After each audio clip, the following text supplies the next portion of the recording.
Magandang umaga Pilipinas, narito ang pangunahing balita sa PTV Cordillera kaugnay sa barangay and SK elections. Karagdagang Special Electoral Board ang i-deploy ngayon sa Tineg Abra kasunod ng nangyaring shooting incident na nagdulot ng takot sa mga magsisilbing guro at sa mga botante. Para sa karagdagang detalye, magulat live mula sa Abra si Glory Balegan. Glory, kumusta na riyan? Sa videong ito, kitang-kita ang hindi pagkakaintindihan ng mga grupo ng mga lalaki sa harap ng isang voting center sa Barangay Lapat, Balantay sa bayan ng Tineg Abra. Kasunod nito ay ang insidente ng single shot kung saan isang civilian ang inaresto ng mga militar na nagbabantay malapit sa voting center. Agad namang nagresponde ang PJSCC kung saan agad nagpadala ang COMELEC Abra ng 3 PNP Special Electoral Board na papalit sa mga guro na magsisilbi sana sa nasabing voting center matapos silang tumangging magsilbi dahil sa nasabing insidente.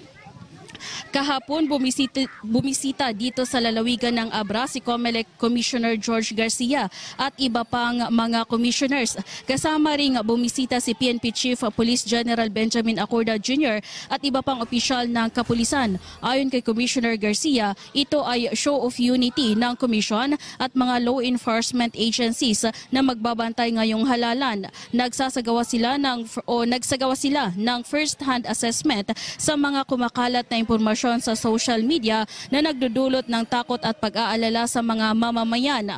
Kontrolado aniya ng COMELEC ang sitwasyon sa Abra sa tulong ng kanilang partners na PNP, Philippine Army at DepEd. Yung po mga sinasabi mga problema, we can guarantee you as of this time na hindi mangyayari yung mga perception at yung mga paniniwala ng iba na magkakaroon ng kaguluhan sa Abra.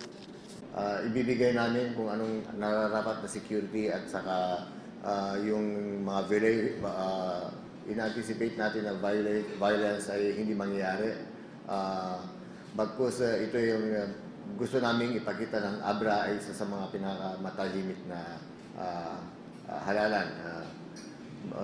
Instead of letting it known to the other areas na ang Abra ay magulo, sana ang in-expect namin ito maging ehemplo ng tahimik at mapayapa at honest na election. Giniit din niya na hindi dapat makaapekto sa pagboto ng mga mamamayan ang mga election-related incidents sa kanilang lugar. Marching order ni Commissioner Garcia sa Abra PPO, gawin ang lahat ng kinakailangang gawin na naaayon sa batas para magtagumpay ang BSKE 2023. Samantala, sapat naman daw ang augmentation force na pinadala ng PNP at AFP sa Abra. Sa PNP, aabot sila ng 384, habang sa Philippine Army, higit sa 80. Pinalitan din ang Chief of Police ng Bayan ng Bukay para masiguro ang fairness kasunod ng mga naitalang election-related incidents doon. Pinag-iisipan na natin sino ang ating ihahalal. Ito po'y napaka-importante. Maaaring barangay na SK elections lamang po ito, subalit napaka-importante sapagkat ang frontliners natin sa lahat ng problema, sa lahat ng mga dapat inaayos natin sa ating mga barangay ay ang mga barangay officials at SK officials. Kinakailangan maghalal po tayo ng tama dahil yan ay para sa kinabukasan nating lahat.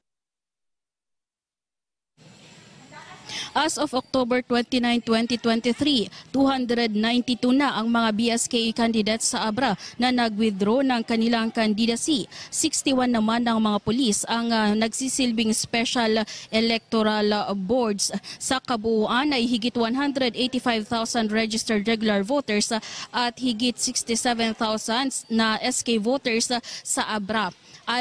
Nandito tayo ngayon sa Bangged East Central School na isa sa malaking voting center dito sa Bangged Abra. Sa kaninang umaga ay 100% naman ang naging pag-distribute sa mga kinakailangang election paraphernalias.